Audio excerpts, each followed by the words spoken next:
the news today. Oh.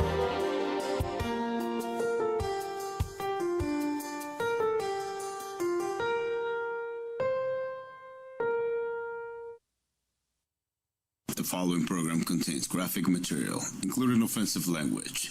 Viewer discretion is advised. She's got the news. She talks with newsmakers. She encourages us to laugh, and she cries with us. Speaking truth to power and questioning authority daily. It's the Nicole Sandler Show. All right. Welcome to a Monday. This is what's supposed to be the last full week of Donald Trump's administration. Supposed to be, but hopefully he won't be there for the entire week. But we really don't know. Yeah, everything is sort of up in the air. I believe that Nancy Pelosi is serious for once, that she wants to impeach the motherfucker because, frankly, her life was in danger. Really. I mean, this was personal.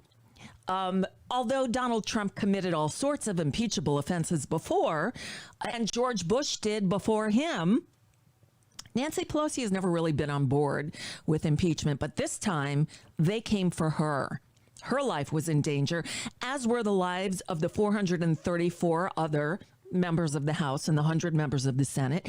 I mean, we came seconds away from what could have been a mass execution. I mean, judging from the videos that we've seen, what could have happened is, I honestly, I don't really want to think about it. There's that one cop, and shoot, I didn't write his name down, but we've all seen the video where he's alone and this mob is coming up on him and they follow him up the stairs. And you see, he looks to his left, and what he sees to his left are the doors to the Senate chamber that were unguarded, and we later learned still unlocked. And so he pushed one of the rioters who were chasing him to get them to follow him, to not go left, instead to go right and follow him in the other direction, which they did, giving the senators that were in the chamber still a chance to get out and save their lives. I mean, he really saved their lives. The cop for whom the flags are flying at half staff. I'm terrible because I didn't write, again, I don't have the names in front of me.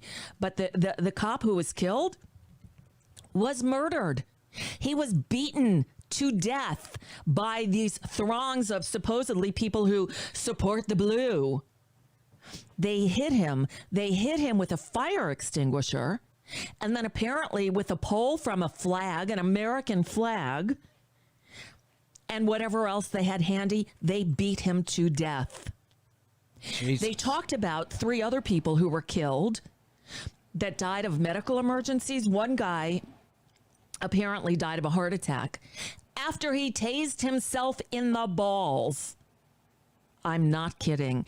The man tased himself in the balls and had a heart attack. Sometimes, how does the saying go? You reap what you sow? I think he did. And then there were then there was the other person who was trampled. Now, I know some of you are, my age, and remember maybe that Who concert, I want to say I don't remember where it was, where fans were trampled. This woman, I think it was a woman, was trampled. These people, I don't even want to call them people, these animals, these miscreants, these rioters, when they were, I don't know, they were being run out or whatever. You saw the crowds of people in the videos. This one person was trampled. Nobody stopped to help them up. They trampled this person further until he or she died. Cincinnati. Thank you. That was where the Who concert was. Yeah. But this was a mob. It was sent at the behest of Donald Trump. I'm not going to play you the audio of him. You've heard it. You've heard it enough this weekend, I'm sure. But just going back through some of the video, it's just astounding what went on.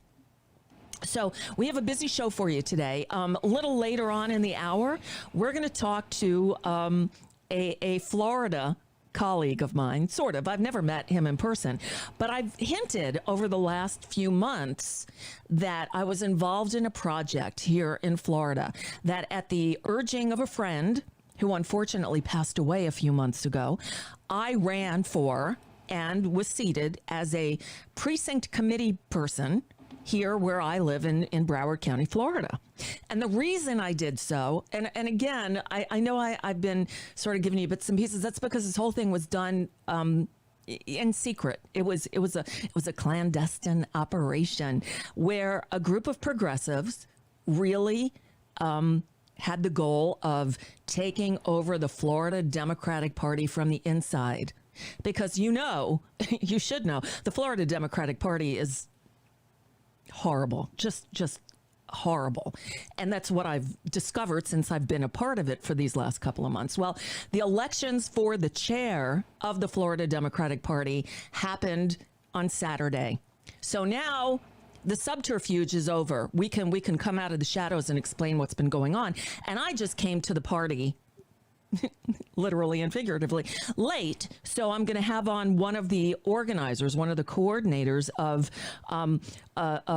Not Me, Us, which this was an offshoot of. So we'll talk to Ryler Calabrese from Tallahassee a little later in the hour. But still, reeling from the events of this weekend and wondering what's going to happen next, the FBI put out an alert today, and why the Capitol Police said they didn't know, they weren't, they had no idea, they had no intelligence that there was going to be violence, that they were prepared for a peaceful protest. I'm sorry, I knew. I said on this program on Tuesday, do not go out there and counter protest, leave them alone. Stay home, stay away, make it be all them. Everybody knew. So I don't know, maybe our guest can explain some of that to us. But the FBI is putting out alerts saying there are armed protests scheduled in every state between now and Inauguration Day. What happened yesterday, what happened on Wednesday, it feels like yesterday. Some people are saying maybe this was the beginning. Maybe this is the middle. It's certainly not the end. Here, an FBI bulletin obtained by ABC News reporter Aaron Katersky claims that, quote, the armed protests are being planned at all 50 state capitals from January 16th through at least January 20th, and at the U.S. Capitol from January 17th through the 20th. What's more, at least some of these protesters have vowed to employ violence if Trump is either impeached or removed via the 25th Amendment. Here's a quote. They have warned that if Congress attempts to remove POTUS via the 25th Amendment, a huge uprising will occur, the FBI bulletin states. Additionally, the bulletin says that one group of Trump supporters, quote, is calling for storming state, local, and federal government courthouses and administrative buildings in the event Trump is removed prior to Inauguration Day. We are living in strange times, my friends. So I'm going to bring in our first guest, and I'm excited to talk to him. He's a Nation contributor. His name is Brendan O'Connor. His new piece up at The Nation that was written right after all hell broke loose on Wednesday is called A Preview of What's to Come, and that's pretty frightening in and of itself. He's a journalist, a writer in New York. He's written for The Baffler, The New Yorker, The New York Times, and he's got a new book on the way, I think in just a week or two, called Blood Red Lines, How Nativism Fuels the Right. And Brendan O'Connor, welcome to the show. Thank you so much for being here today. Thanks for having me. Oh, it's my pleasure. Well, I wish we didn't have to talk about this, but we have to talk about this. So it's my pleasure to have you here. It's not my pleasure that this is, what we're talking about. But that aside, so when you saw this unfolding on Wednesday, what were your thoughts? What were your original thoughts? That's a great question. I have been following this movement and a lot of the groups that were involved in what happened last Wednesday for several years now. And I got to tell you, I was shocked. I did not expect like you were just saying, I knew that something was going to happen on Wednesday. I knew that they were coming in prepared, but the level of militancy and confrontation, I was really surprised. I was taken aback. Were you also surprised by what was a lack of preparation, a lack of response from law enforcement, that there was no presence there anywhere, seemingly? Yes and no. I mean, I think that what we have come to understand is that the way that law enforcement at city, state, federal levels respond to progressive and left-wing protests is very different than the way that they respond to the right. But at the same time, the story of what happened on Wednesday is pretty complicated insofar as there were, open brawls, open violence between Trump supporters and the Capitol Police. But it is also clear that the leadership of the Capitol Police was looking the other way for weeks at a time in the weeks leading up to this. They really hung the rank and file officers out to dry. It is astounding because we all knew. Look, I'm not in law enforcement. I knew it was going to get ugly out there, just from talking about it, paying attention to the news. Of course, they knew what was coming, but what we saw in a lot of the footage, and a lot of the photos, and a lot of the video were cops seemingly on the side of these. I can't call them protesters, rioters, marauders, whatever we want to call them, opening the gates and letting them in, posing for selfies with them. I was surprised to see at the end, when everyone was, made to leave the building, one of these cops helping a woman down the steps at the Capitol. It's like, what? If she was black, she would have been pushed down the steps at the Capitol.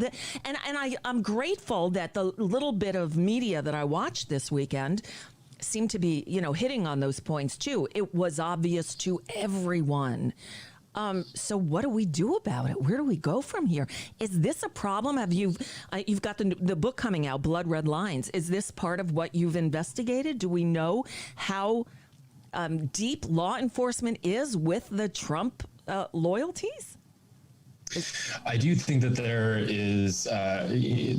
there's an immense need for deep investigation of the level of, if not coordination and complicity, at least sympathy among the higher echelons of law enforcement to both Donald Trump in particular, but also to white supremacists and proto-fascist movements generally. We saw plenty of off-duty police officers and law enforcement, active duty military participate in the attempted self-coup on Wednesday. So the first order of business really does have to be investigating how deep does this go? How high does this go?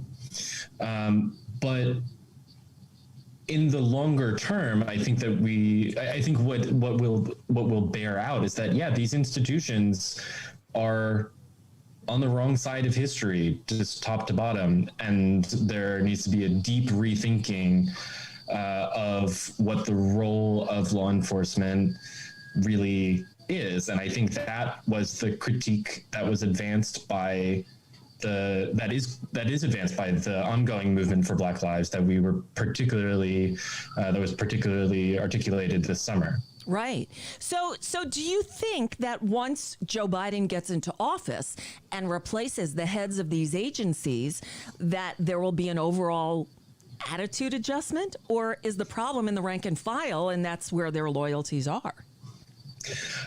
I am not optimistic. I think that this is an institutional and structural problem. I think that replacing the individual heads of agencies, if they are shown to have been negligent or complicit in what happened, sure, those people need to be gotten rid of. But there should be no illusions that simply doing so will stop something like this from happening in the future, because it isn't just down to the leadership. It has to do with the history of these institutions and the history of policing writ large. Wow. So, Brendan O'Connor, let's go back in time a little bit. We can go back about 10, 12 years, right? It was 11 years.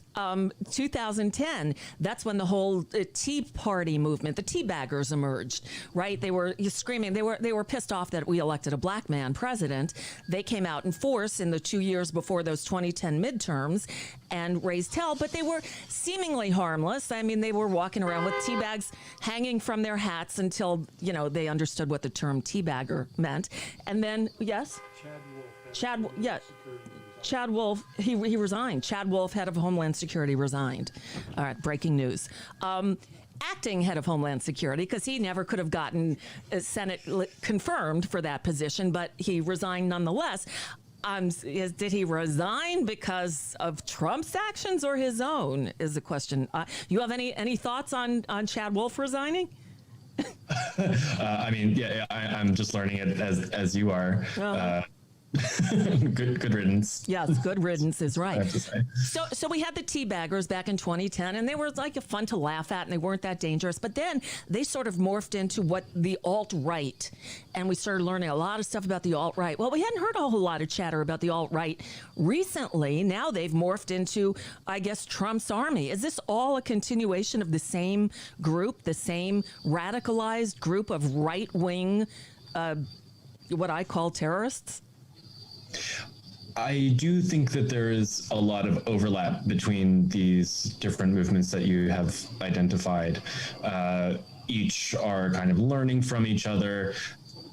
What we saw on Wednesday was the convergence of a lot of different groups, some kind of picking up the momentum, carrying forward the momentum of the Tea Party moment. You saw a lot of sort of militia types, a lot of 3%er types, but also younger activists, younger participants, people who've been radicalized during the Trump period who weren't necessarily around for the Tea Party movement, who are bringing a different kind of sensibility. And what we've seen particularly since the election itself is that there's been a series of protests in Washington, D.C., where these different groups are converging, are organizing together, are taking up space in the street together, are getting in fights with people, causing violence. That, this strengthens the bonds between these different currents, and that really culminated spectacularly and violently on Wednesday. The chat room, by the way, is yelling at me that the teabaggers were dangerous, that I may have gotten a kick out of their idiocy, but there was a dangerous element to them. There has been a dangerous faction, while especially the Trump administration, Brendan, has been talking about the left, liberal, radical, Antifa nonsense. The real danger has been on the right. We've been warned about this not only by the FBI and Department of Homeland Security, but groups like the Southern Poverty Law Center. We know they're out there. This administration particularly has ignored those warnings and built up this fictional left-wing radical Antifa violent faction. Is it this administration, or has this has been going on? This went on through the Obama administration too, didn't it? It certainly did go on through the Obama administration. And I mean, early in the Obama administration, his DHS capitulated to pressure from the Republican Party to rescind a report on the infiltration of white supremacists through federal law enforcement. So this is a much longer history that is coming to a head in this moment. But I think we should not lay this all at Donald Trump's doorstep. He has been an important accelerant in this equation, but he's just a part of it. So the book you have coming out, Blood Red Lines, where do you go with that? Where does it take us? I mean, this is in large part, what the argument of the book is that this history extends much further back than the beginning of the Trump administration and is going to be with us for a long time after Trump. I am specifically using the lens of immigration politics to analyze what's going on the far right and the shifts and realignments and the fractures that are happening both in the Republican Party and in the Democratic Party, because I don't think that we can look at these things in isolation. And then the book also, I have spent a lot of time talking with organizers and activists, doing solidarity with migrant communities. I spent time down in Tucson with people who are doing desert aid work, labor organizers working with undocumented workers, and looking at how, trying to think of the people who are looking for a positive vision of how to bring justice to this very, very, as you said, very strange time that we're living in. It is a very strange time. So, obviously, I believe that the violence is all on the right. There are going to be bad actors in any sphere. It's going to happen. For the most part, all the racial justice protests we saw throughout the summer were peaceful. I believe that the moments of violence that sprung up happened for a couple of reasons. One is the police response to the peaceful protesters made them defend themselves because the police got violent, and two, there were infiltrators. Am I wrong on any of that? Is there a violent faction on the left that I'm conveniently ignoring? I guess I would ask what you mean by infiltrators. I think we have to be very careful. Agents provocateur. I'm sure that there are, in very limited circumstances, some agents provocateur from the far right who took it upon themselves to try to incite violence. I think that they would actually struggle to do so because, both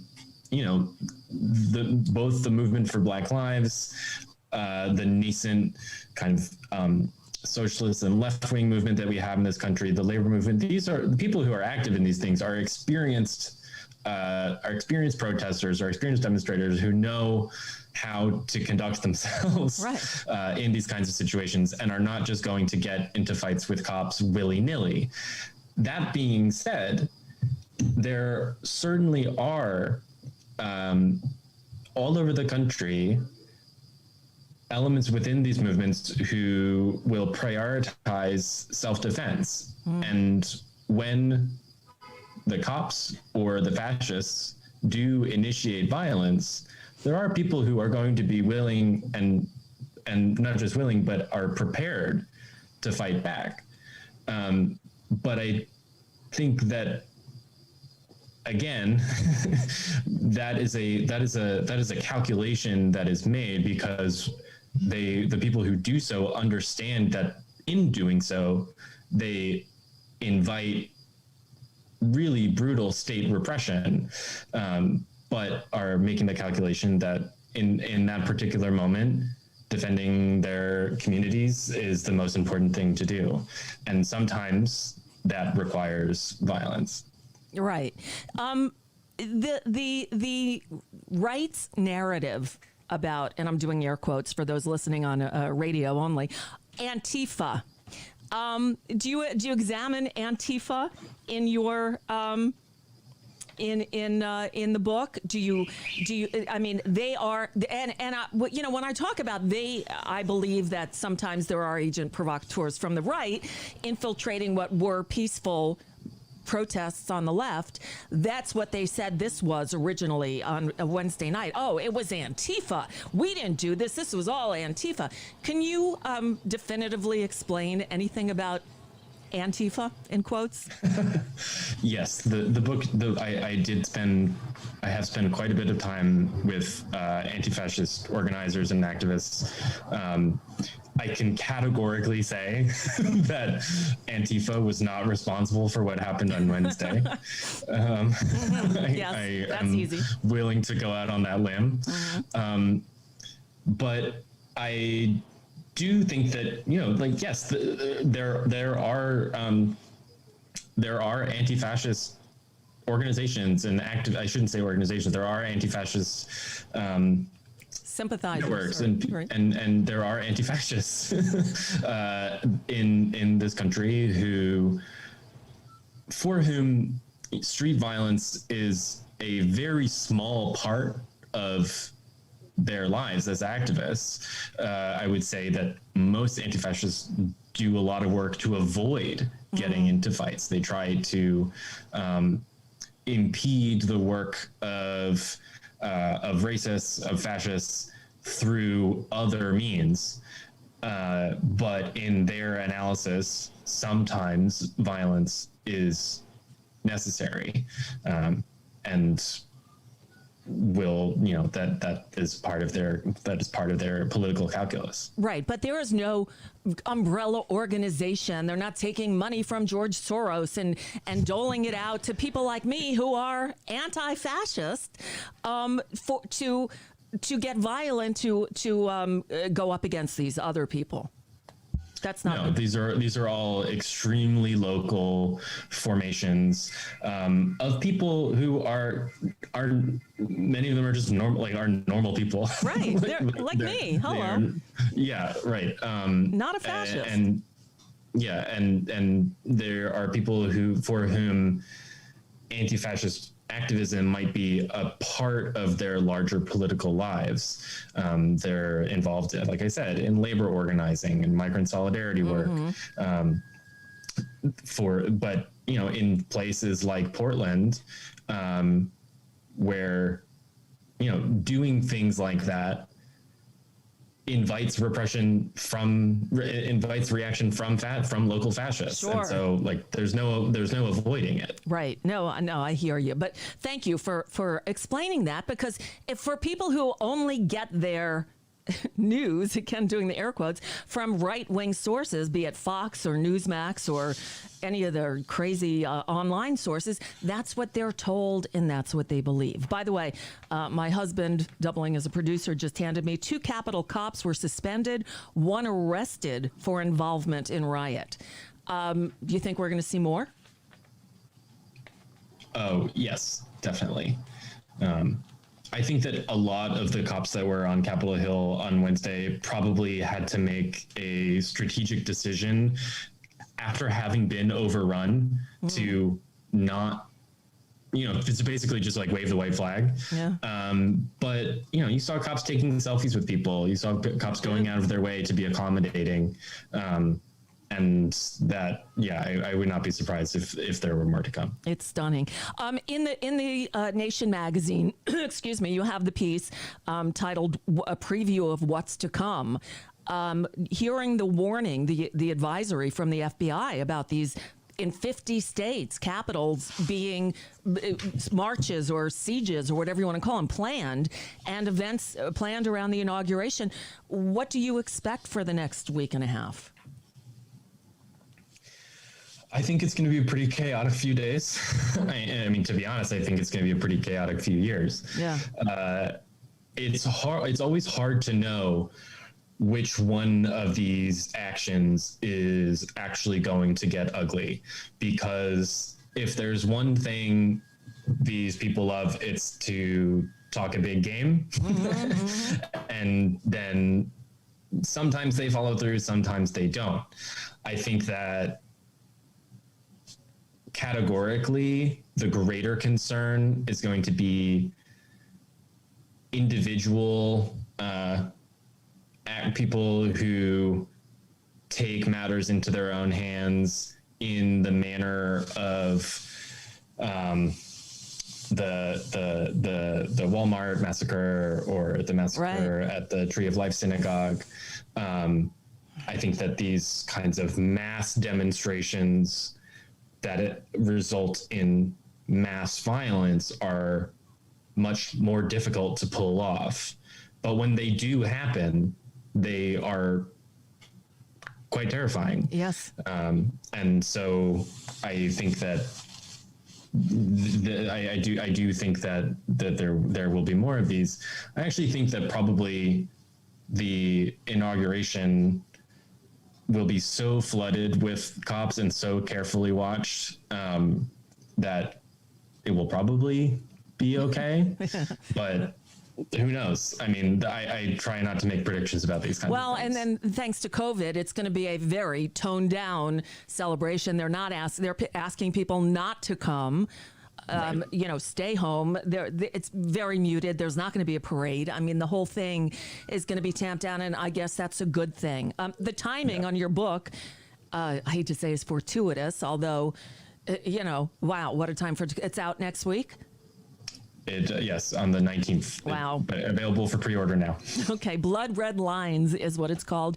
Brendan O'Connor is the author. Thank you so much for joining us today. What a horrible thing to have to talk about all the time and research, but at least it's there and can warn people about what is on the horizon, what we need to deal with. Do you think Biden is prepared? And what do you think about the people that he's brought on board for like Homeland Security and justice and like that?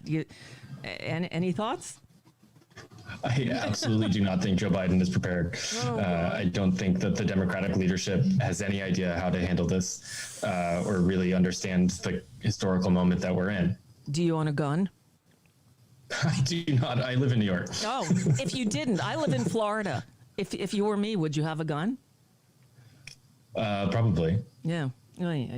All right. Brendan O'Connor, thank you so much. I hope you'll come back because I have a feeling we're going to be talking about this subject for a long time to come. Thanks for having me, Nicole. Thank you so much. All right. Just take care. Bye-bye. Hey. Bye-bye. Well, I know that wasn't very reassuring, but at least there are people out there giving accurate information about what's going on, about who is out there and what they're capable of.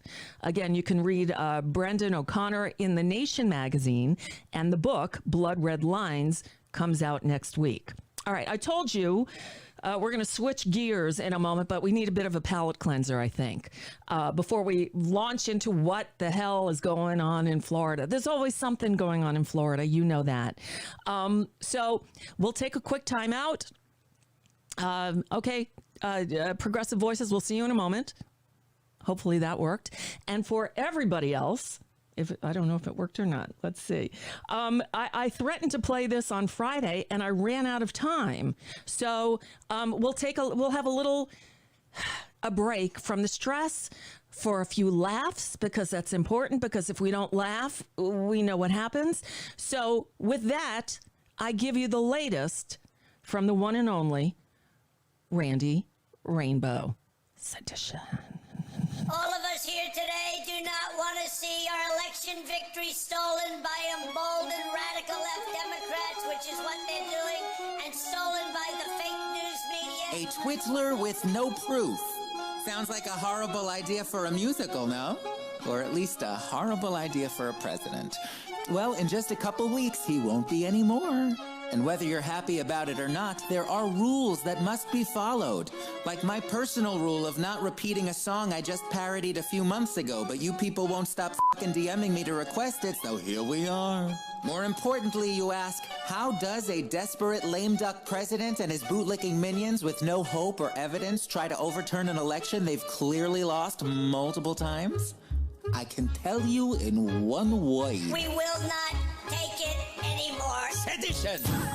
Sedition, sedition. Huh? Look it up. Sedition. Girl. Sedition, sedition. We had an election that was stolen. Sedition. La la la la. Right. La la la la. Right. He denies us something can't admit. He's attacking, cause he's cracking.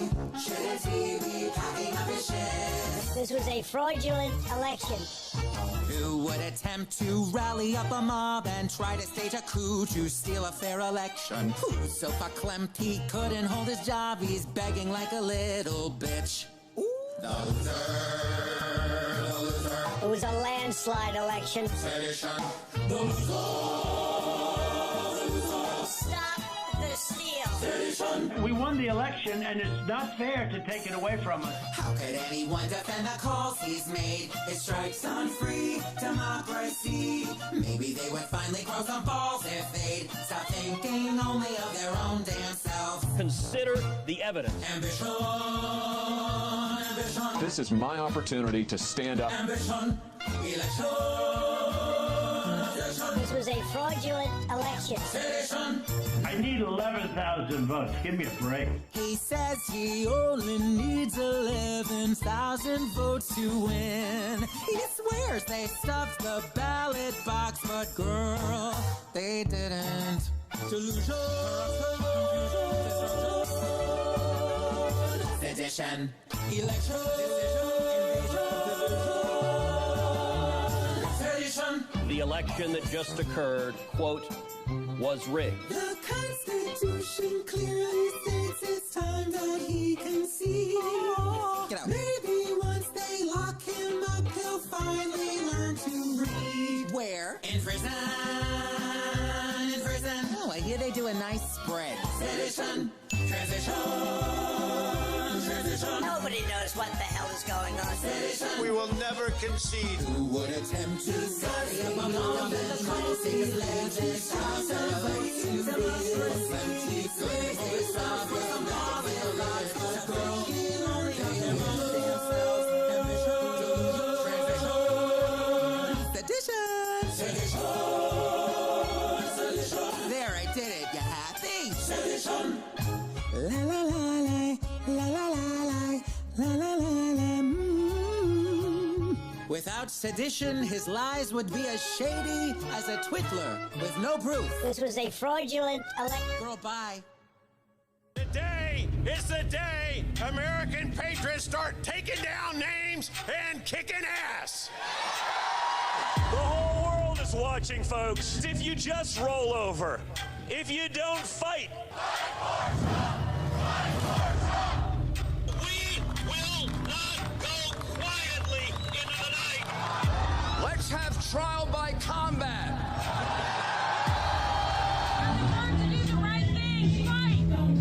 If you don't fight like hell, you're not going to have a country anymore.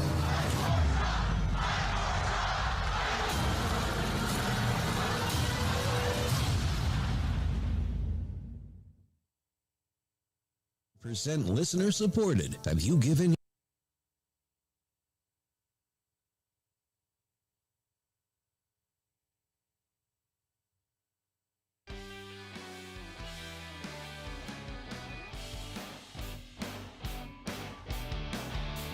.com/donate. Remember, she can't do this without you.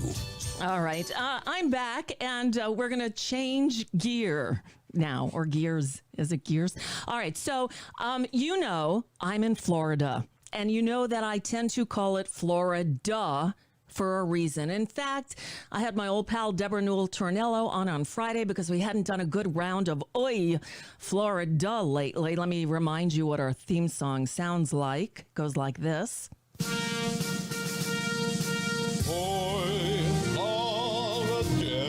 Yeah, just like that. Oi, Florida. And I feel like, well, I had such high hopes.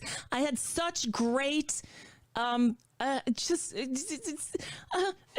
me bring in our guest.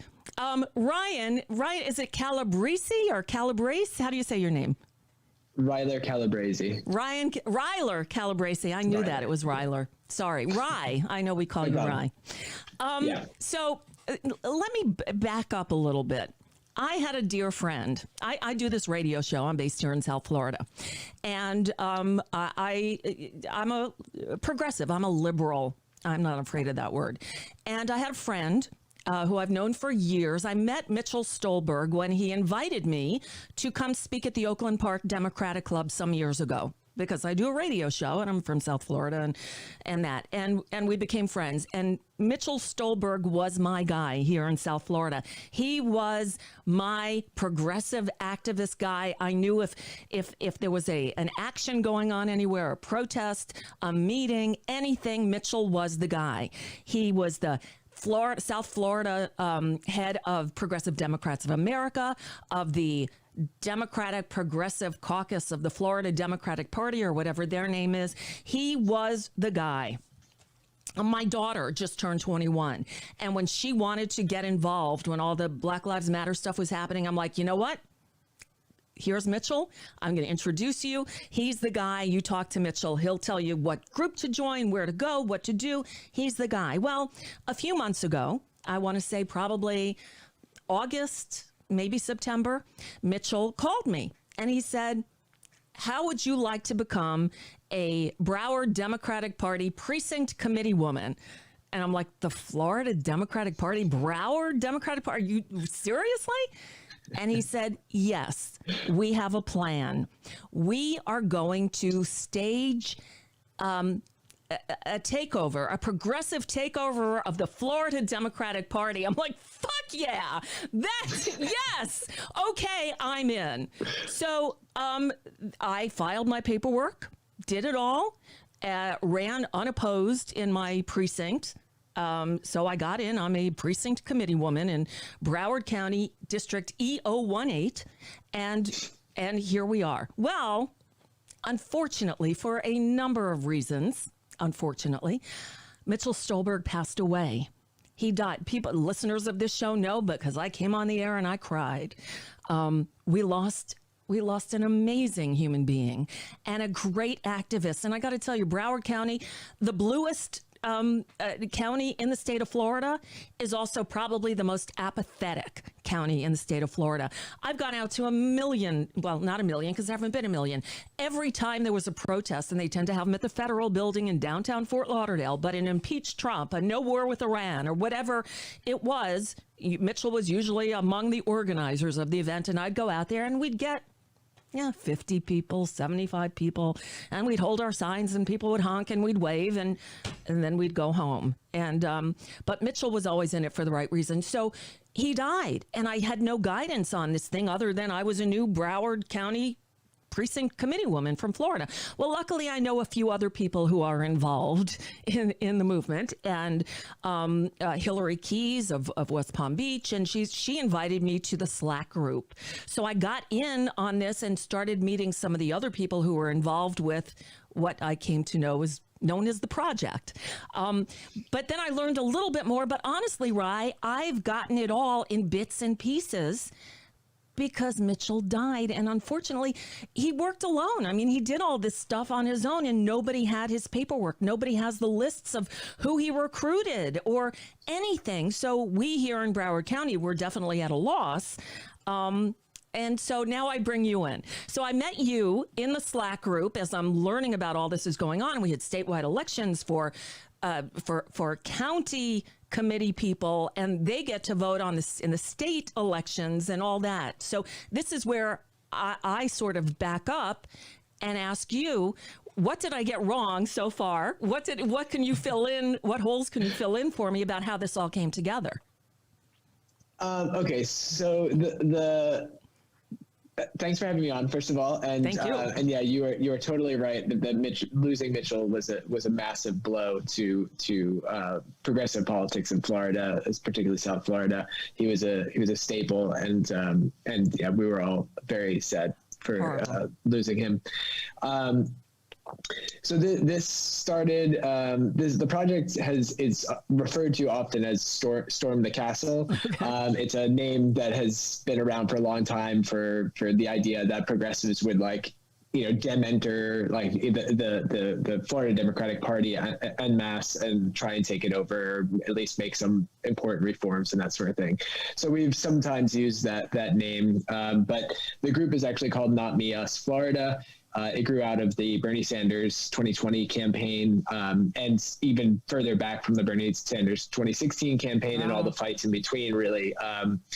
So in March, when the Bernie Sanders campaign ended, a bunch of the organizers from around Florida, the campaign used a distributive organizing model where there were Bernie victory captains in different cities across Florida that essentially held their own events, phone banks, door knocking, and that sort of thing. And they pretty much were the grassroots organizers, in their local communities.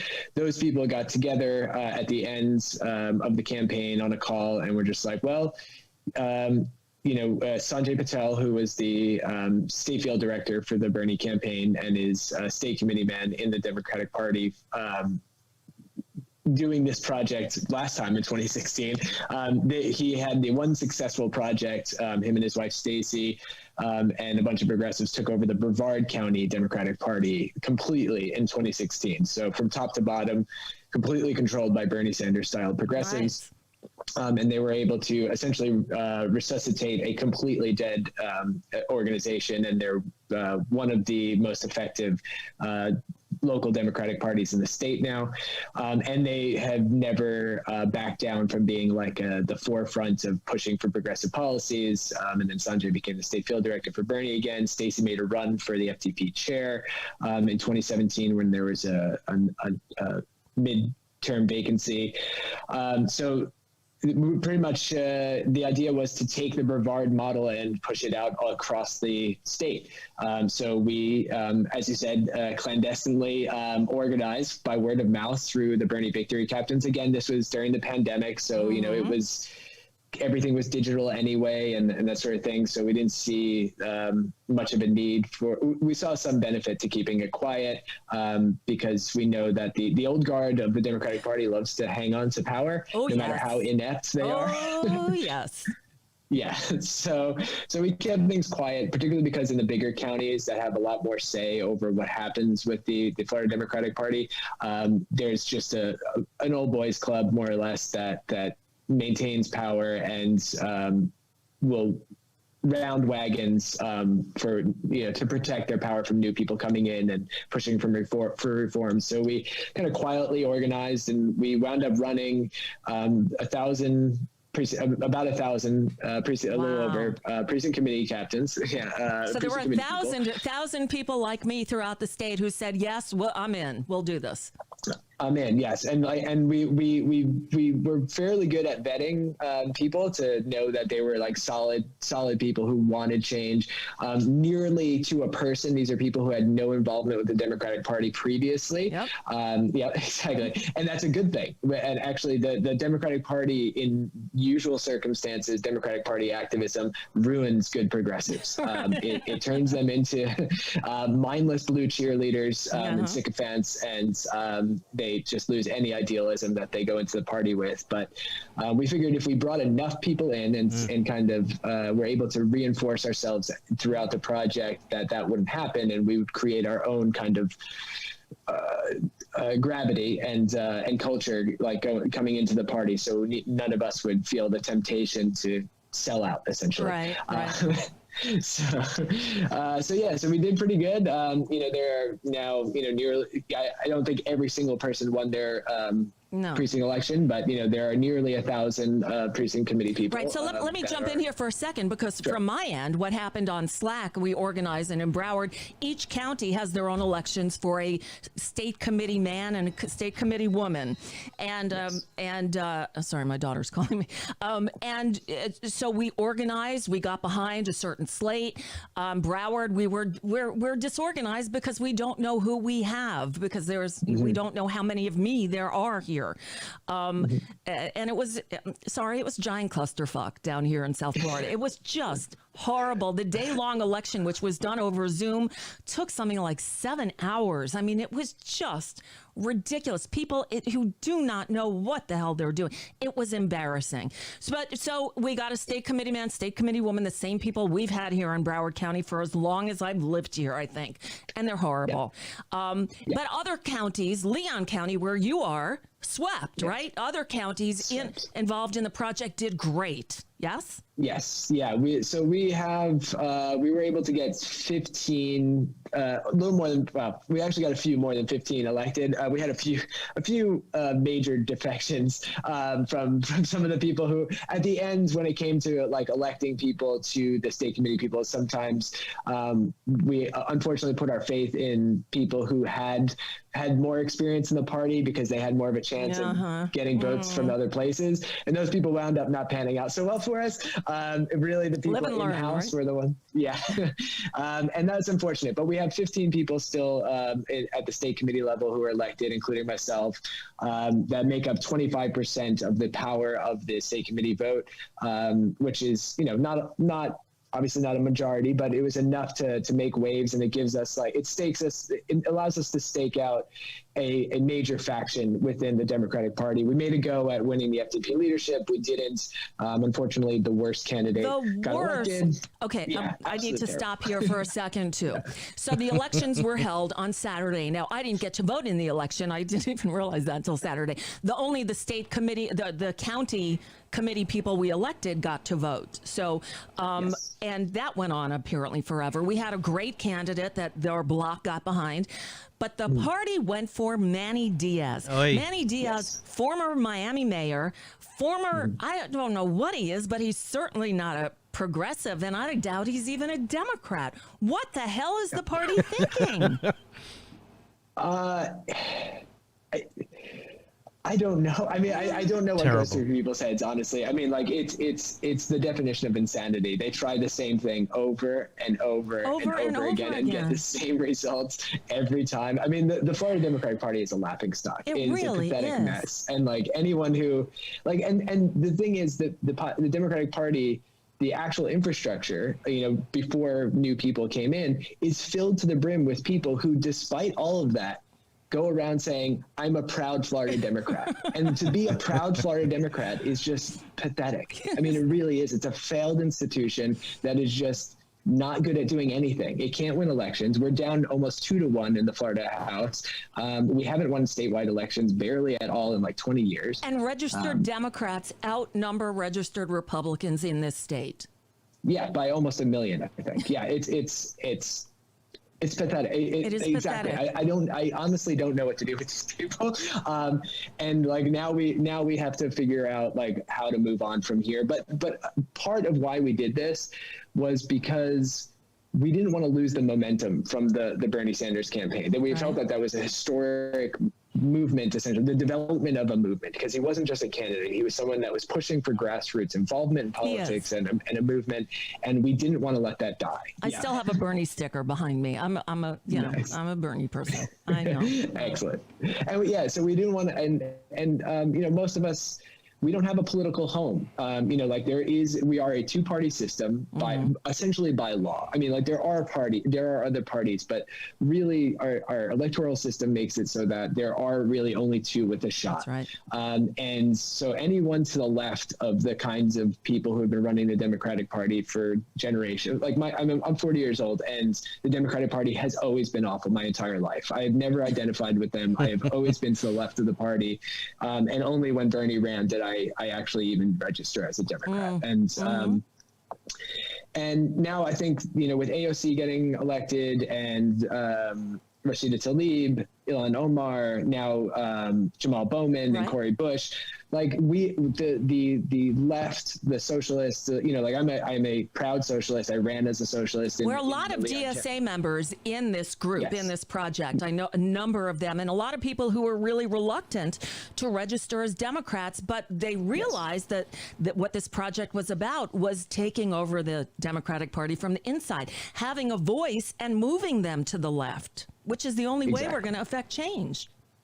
Exactly. And it's part of the kind of inside outside strategy that I'm a DSA member myself. And I think that their view of electoral politics is the correct one, that the Democratic Party essentially is something that we need to use because of at least the electoral line is needed to be used because of just the way the system is, but that outside organizing is paramount, and that we need to be organized in our workplaces and our neighborhoods and that sort of thing. But this is why kind of the project of trying to take over the internal aspect of the Democratic Party is partly because if the Democratic Party was actually organized as an effective grassroots organization, there is a skeletal system that is actually interesting to kind of organize around, because you have to organize precinct by voting precinct to get these committee seats. And so that's kind of our intention, is to essentially grow a left-wing electoral network that is organized neighborhood by neighborhood throughout a county, and then networked throughout the state. So this is how we hopefully from now, so this was the first project of something that we hope that goes on, and that we are going to try and coalition with groups like DSA, Dream Defenders, Sunrise Movement, and that sort of thing, to essentially build a left-wing electoral power building project that organizes neighborhood by neighborhood to win local elections first, because most of them are NPA.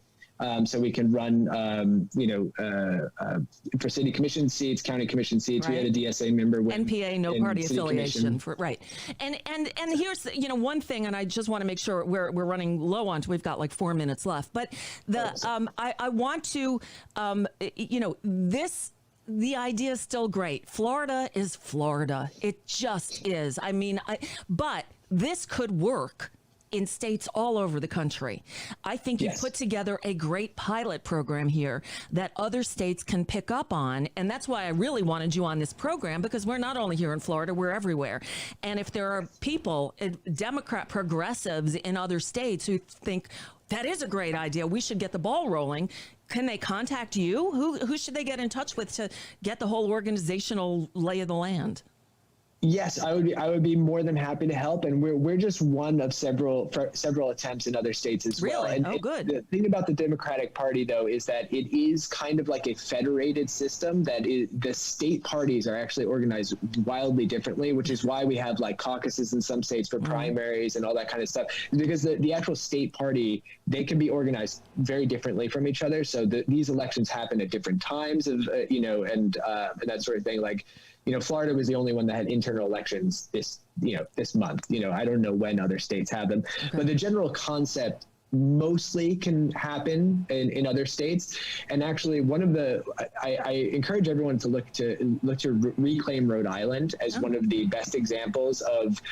They didn't take over the Democratic Party, but they took the network. Very similar to Florida, but for Rhode Island. But they essentially made like a Justice Democrats essentially style organization, but with like a community building aspect to it. And it's kind of what we hope to model ourselves after going forward. But please, if anyone's interested, I'm more than happy to try and get you connected with other people. I was helping organize at a semi-national level for the Bernie campaign. So I have connections places. I would love to put anyone in touch with other people who might be have the same idea, so that you can get things kickstarted. You can email us at notmeusfl@gmail.com. You can get in touch with me, I guess on Twitter. I don't use it that much, but I have that. Or they can get in touch with me and I'll get in touch with you. Yeah, people know they can always email me, Nicole at NicoleSandler.com. I'm easy. So that's great, because I think this is necessary, and we have picked up a lot of seats in Congress. I mean, you mentioned a few high profile, but there's people like Marie Newman in Chicago, and there are a number of progressives. The squad, I think, is going to be much expanded this year. Yes. So, I was discouraged with the results of the Florida. I went Manny Diaz. And then I thought, why bother? And I have a friend who I've known for a long time, Mario, who's up in, I don't even know what county, who's like, I'm done. I'm just done. And it's a big loss, because he's somebody who works in politics, who has been a campaign manager, who we could really use. But Florida is Florida. So we're going to keep going. We're going to ride this power as much as we have, as little as we have, into a bigger thing, and try to exert some pressure here in Florida. Exactly. Yeah. We just got to keep going and just stay together and create our own thing. Where we've succeeded, we'll see what happens in the counties where we have control, like in Leon and a few others. We have full control, and we'll see what we can make of the Democratic Party at the local level. And in areas where we share control, or we're in a minority but we're a large voting bloc, we'll see how we can exert pressure to make reforms and then grow on the outside to come back in 4 years and take it over. Now, Leon County is Tallahassee. You're in the land of Governor Moron death sentence. How is that? we got to get him out of there in 2 years. Yes, absolutely. Yeah. And I think that we're examining the next stages in terms of, we think we're going to actually, with the distributed model, we're going to push people to try and win city commission seats, but then also come together network through the state, probably for the governor's race. We're going to pick one big race and try and throw our network behind getting a good progressive through on the primary and then to win that election. I think that is probably a good bet. Yes. We came close last time. Andrew Gillum proved to be less than ideal after the fact, but I thought we had it. And once again, we Florida-dud it. So we have Florida. death sentence up there, and we need to get rid of him. We also need to get rid of Voldemort, Rick Scott, too. So we've got our work cut out for us in 2022. Ryler Calabrese, my new friend up there in Tallahassee, thank you. Thank you for explaining it all to me. And know that you got someone here in Broward County. I'm here to beck and call, whatever I can do. I don't know. Thank you, Ron. It's great talking to you, and we'll talk again soon. All right. Take care. Bye-bye. Oh, boy. So that's the story, everyone. I've been teasing it for the longest time, and now you know what happened. All right. Tomorrow's Tuesday. Gotta Laugh will be here, and we're out of time. I'll see you tomorrow. Hang tough, everyone. Bye.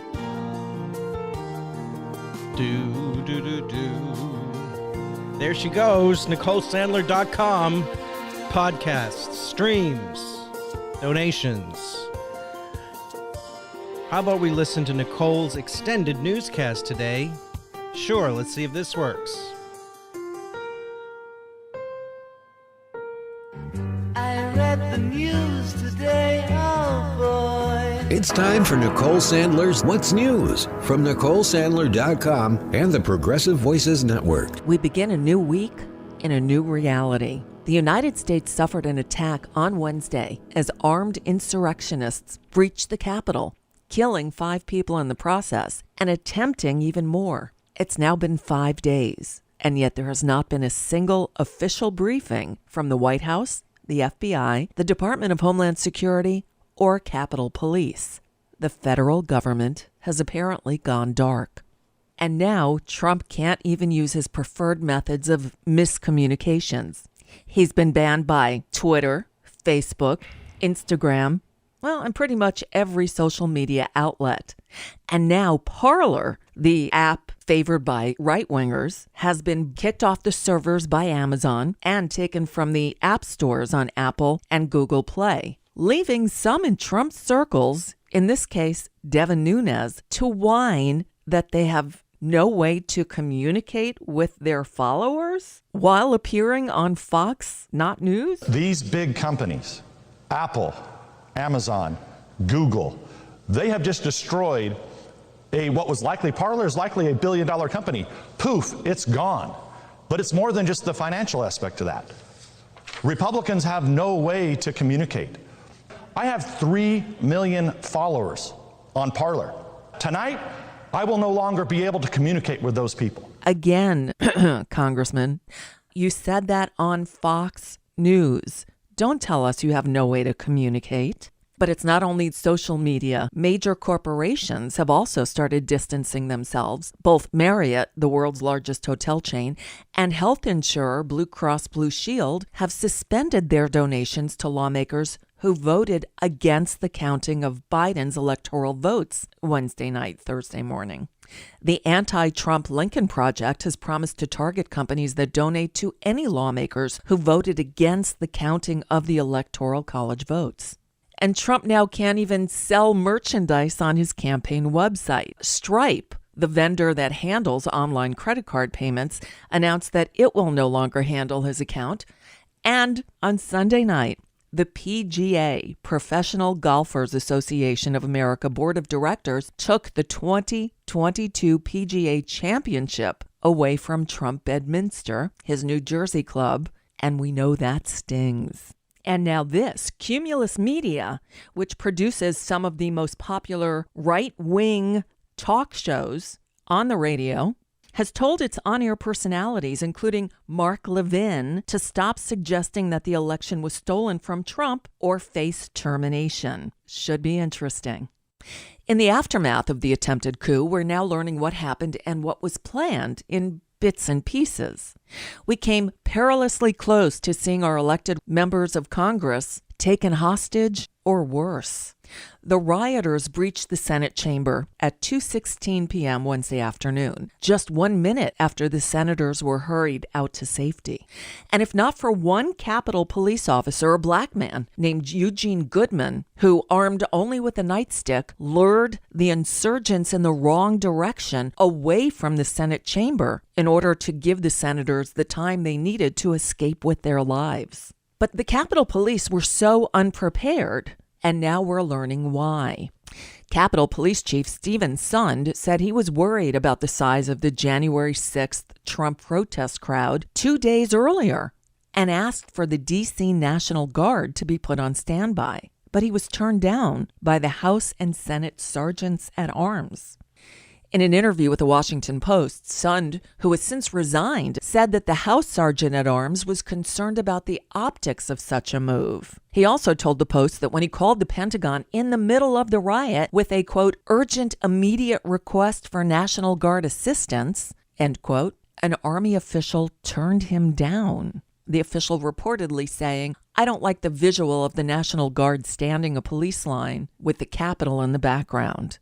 He didn't like the visual?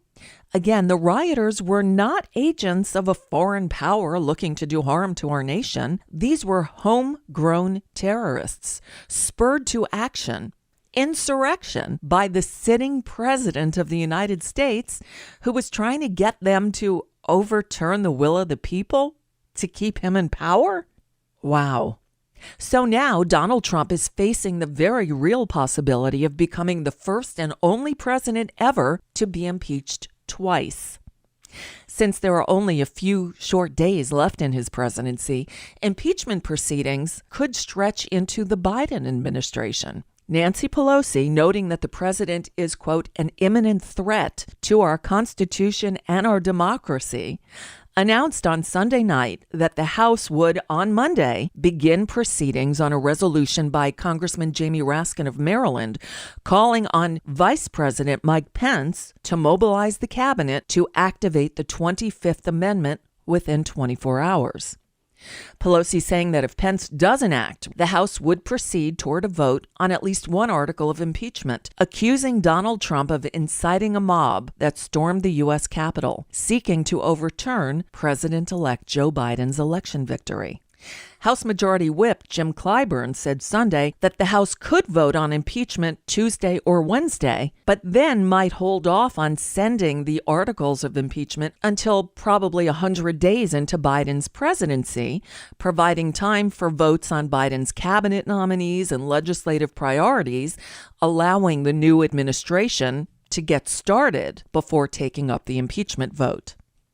Pelosi also raised another issue, asking her colleagues for their views on the third section of the 14th Amendment, the one that prohibits anyone who, quote, shall have engaged in insurrection or rebellion against the United States or given aid or comfort to the enemies thereof from serving in Congress.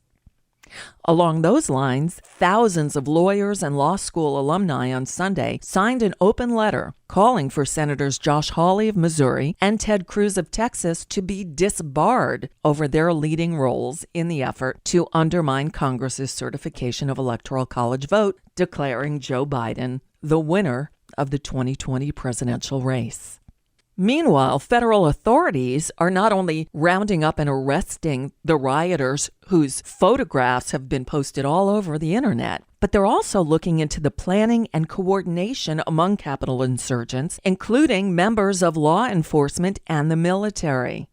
Questions are also being asked about who paid for the rally and to bring many of the rioters to D.C. Online accusations are that Ginny Thomas, the wife of Supreme Court Justice Clarence Thomas, paid for 70 to 80 buses. I can't find confirmation of that yet, but the rumors are out there. And officials are also now planning for the possibility of yet more violence leading up to next Wednesday's inauguration. Federal and local authorities over the weekend continued rounding up members of the mob that attacked the Capitol on Wednesday. The FBI said Sunday that 2 men photographed carrying plastic hand restraints during the siege have been arrested. One, a 30-year-old Nashville man. The other, a retired Air Force lieutenant colonel in Texas. Officials are now planning for the possibility of more violence leading up to next Wednesday's inauguration. Washington, D.C. Mayor Muriel Bowser called for Homeland Security to impose heightened security measures beginning Monday, today, instead of January 19th. Bowser's plea came as security experts warned that far-right extremists were discussing more assaults on Inauguration Day. One person posted in an online group dedicated to a Million Militia March on January 20th, quote, "We took the building once, we can take it again."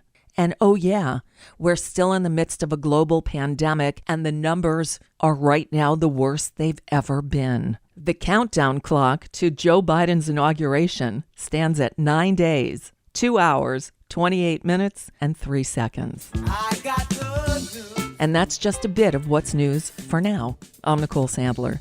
If you appreciate these reports and the Nicole Sandler Show, I hope you'll consider making a contribution. My work is 100% listener supported, and I can't do it without your help. Find out more at NicoleSandler.com, and please click on that donate button.